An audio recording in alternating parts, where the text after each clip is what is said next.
Hello. Hi. How are you? It's been decades. You're gonna hear a dishwasher because, I'm a human being and human beings do dishes. I don't know if you've noticed that. I don't know if you've noticed that people do dishes, but if you haven't, you've noticed it now. Anyways.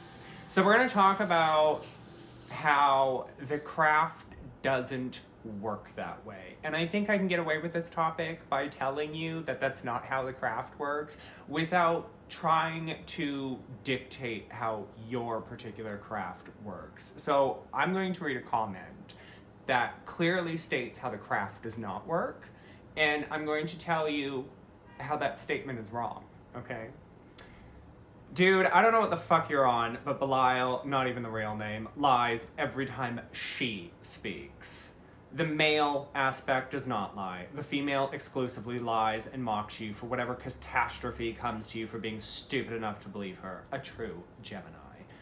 And I replied with, you realize there is no, this is how it's done in the craft, right? Like there's no, this is how a deity speaks.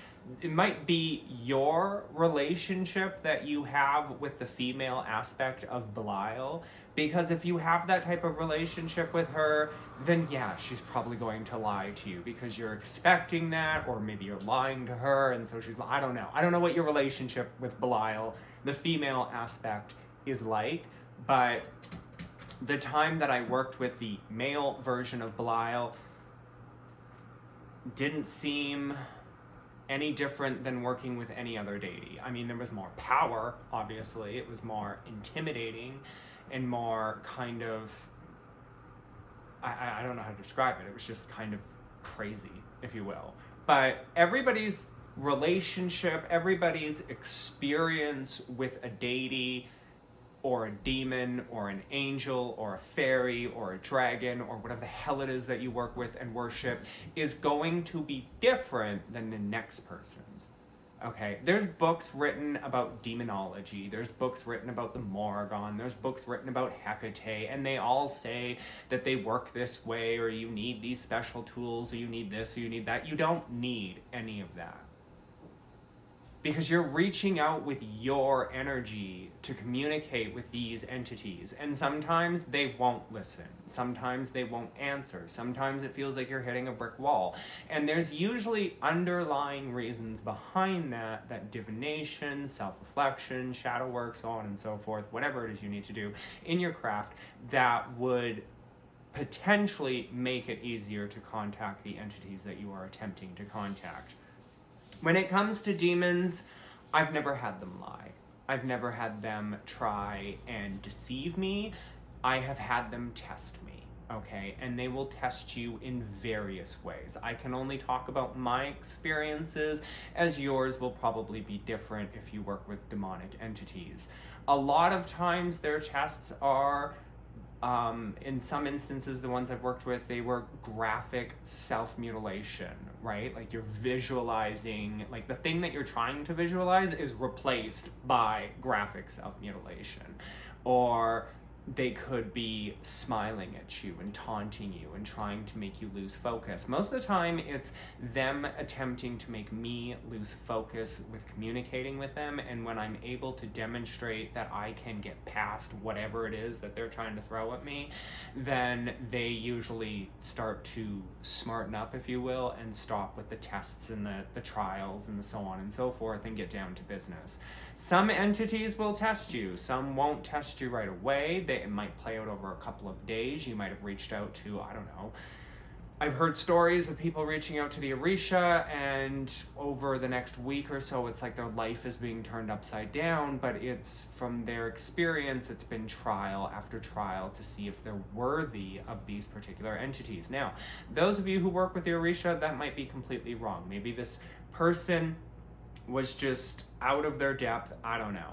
But what I can tell you is that working with entities can be both draining, they can test you, they can wreak havoc in your life, they can try and disrupt your life, they can send tricksters, And most of the time, like I said, it's all about trying to figure out who are you, what are your strengths, what are your weaknesses, why are you contacting me, what is the purpose of this, so on and so forth, right? Because sometimes we'll reach out to an entity and, you know, it might feel like we've hit a brick wall, right? Like it might feel like we're not really doing anything. We're just wasting this energy, putting it out there, trying to contact whatever entity it is that we're trying to contact.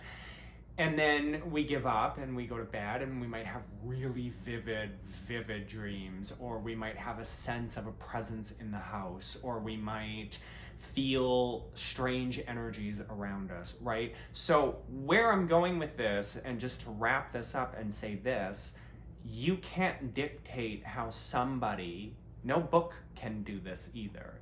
No book, no person can dictate how somebody's experiences with an entity are going to go.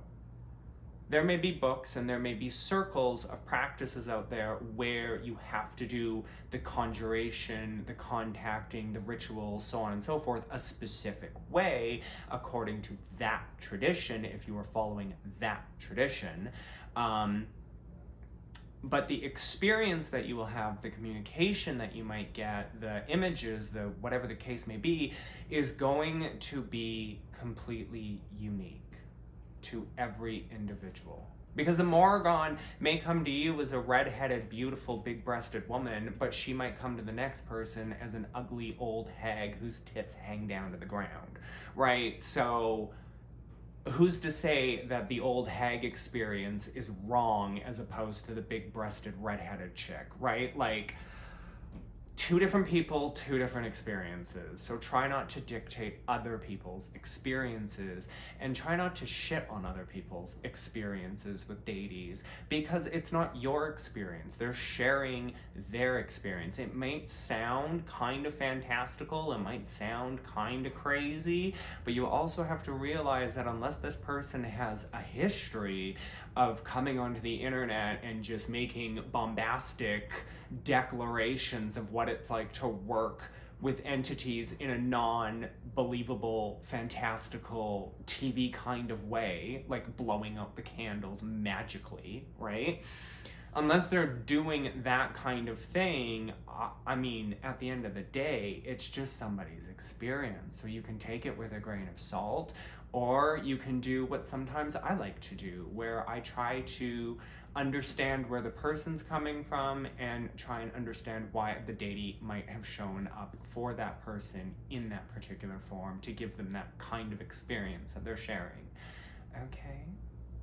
So until next time, my fabulous little chibbies.